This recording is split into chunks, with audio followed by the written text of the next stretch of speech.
হরিচাঁদ, জয় গুরুচাঁদ, জয় তারকচাঁদ। কবি রসরাজ তারকের আজ 110তম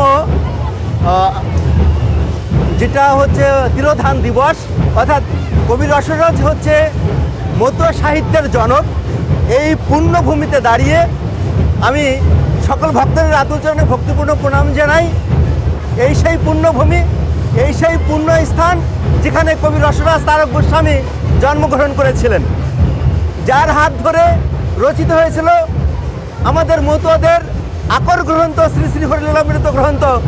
আজ আপনারা দেখতে পাচ্ছেন এই যে পবিত্র ভূমি, এই ভূমিতে হাজার হাজার এখানে শিক্ষিত মানুষ এসেছে, উচ্চ শিক্ষিত মানুষ এসেছে।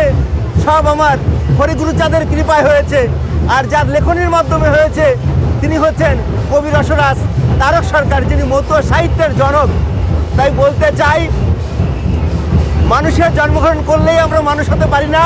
মানুষের জন্মগ্রহণ করার পর আমরা যে ধর্মে জন্মগ্রহণ করেছি সেই ধর্মের আদর্শ, সেই ধর্মের নীতি, সেই ধর্মের তত্ত্ব কাহিনীর দ্বারা যদি আমাদের নিজেদের জীবনকে আলোকিত করতে না পারি, আমাদের নিজেদের জীবনকে মহিমান্বিত করতে না পারি, তাহলে মানুষের জন্মগ্রহণ করলেই কোনোভাবে আমাকে মানুষই বলা যায় না।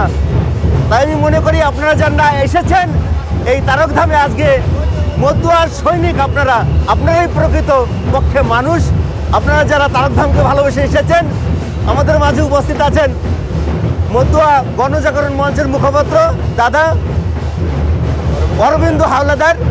এছাড়া আমার এক ছোটো ভাই আছে নীতিশ, সে দুর্বাসুর আশ্রম থেকে এসেছেন, এবং আরও এসেছেন দুর্বাসুর আশ্রম থেকে, উনি এখানে নেই, শ্রীমৎ জ্ঞানেন্দ্রনাথ গোস্বামী বাবাজি।